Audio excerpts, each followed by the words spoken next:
What does laughter sound like? Not just any laugh, I mean the laugh. The one that cracked the foundation of comedy. A chaotic, primal, rubber band scream of pure joy that echoed across the globe for decades. It was the sound of Jim Carrey. Now, what happens when that laugh goes silent? And what takes its place? We think we know the story. The funny man who battled depression. The actor who could twist his body and face into any shape imaginable. Who earned millions by making us forget our troubles. But the real story, the one they don't want you to hear, begins when he started remembering his.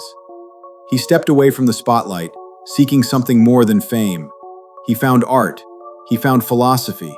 He found a terrifying truth hiding behind the golden curtain of Hollywood. And then, he made a fatal mistake. He started talking about it. He wasn't just talking about the illusion of self or the emptiness of fame. He was pointing fingers. He spoke of a dark cabal, the so-called Illuminati, the hidden architects of our reality. He had reached the highest level of the game and saw the people pulling the strings, and he was getting ready to tell the world everything. He was a man with a global microphone, loved by millions, about to become their greatest threat. A force that powerful doesn't just get a bad review, it gets erased. He vanished, and when he came back, the spark was gone. The man was there, but he was hollow. This is the conspiracy that has exploded online because the evidence is not just compelling, it's chilling. They took Jim Carrey, and they sent back a clone. Think it's crazy? Let's look at the facts. Let's start with something so basic, so fundamentally human, you can't fake it. Jim Carrey is left-handed. We've seen it for 30 years. He paints with his left hand. He draws with his left hand. His very creative essence flows from his left side. It is an undeniable biological fact of who he is. So how then do you explain this? A video surfaces. He's signing an autograph, happy, smiling. But he's holding the pen in his right hand. He signs his name, an act he has performed thousands of times, with the wrong hand. How does a person forget which hand they write with? It's not like forgetting your keys. It's like forgetting how to breathe.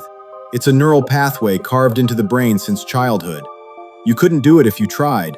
Unless, of course, you aren't the person who carved that pathway in the first place. What could be so powerful that it overwrites a lifetime of muscle memory? Now look into his eyes. For his entire career, Jim Carrey had deep, warm, brown eyes. Expressive, familiar. The eyes of the man we all knew.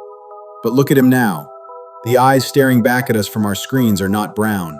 They are a cold, pale, almost translucent green. Doctors will tell you eye color doesn't just change. It is a genetic marker, a biological signature. So how does a man's DNA just rewrite itself? Was it a mistake in the lab? A detail they overlooked when they were growing his replacement? Or is it a deliberate signal to those in the know? The original has been retired. And this brings us to the most disturbing part. The why. Jim's ex-girlfriend, Catriona White, died tragically. The official story was suicide, but in a letter she wrote before her death, she claimed Jim had introduced her to cocaine, prostitutes, mental abuse, and disease. The media buried it. But what if this disease wasn't what it seemed? The theory is that she wasn't just a jilted lover. She was a handler, an insider assigned to him who he had woken up. And her death was a message to him, a warning. When that didn't silence him, when he kept talking, they moved to the final solution, replacement. They couldn't risk him exposing a network that uses fame and glamour to hide its darkest sins. They needed a smiling, compliant puppet, a friendly face to keep the masses entertained. So they gave us one. Look at his face now, the bizarre, frozen smile, the odd stiffness in his movements. It's not just age, it's the uncanny valley. Your brain is screaming at you that something is fundamentally wrong. They thought we wouldn't notice. They thought we were too busy laughing to see the truth. But the questions won't go away. Why did his hand change? Why did his eyes change color? Why do his facial muscles look so unnatural? And the most important question of all, if they could do this to one of the most famous men on the planet, who else have they replaced? Who is really talking to us from behind the screen? The next time you see Jim Carrey, don't just watch, observe. The evidence is right in front of you. You just have to ask yourself, are you looking at a man or the perfect, smiling, empty copy.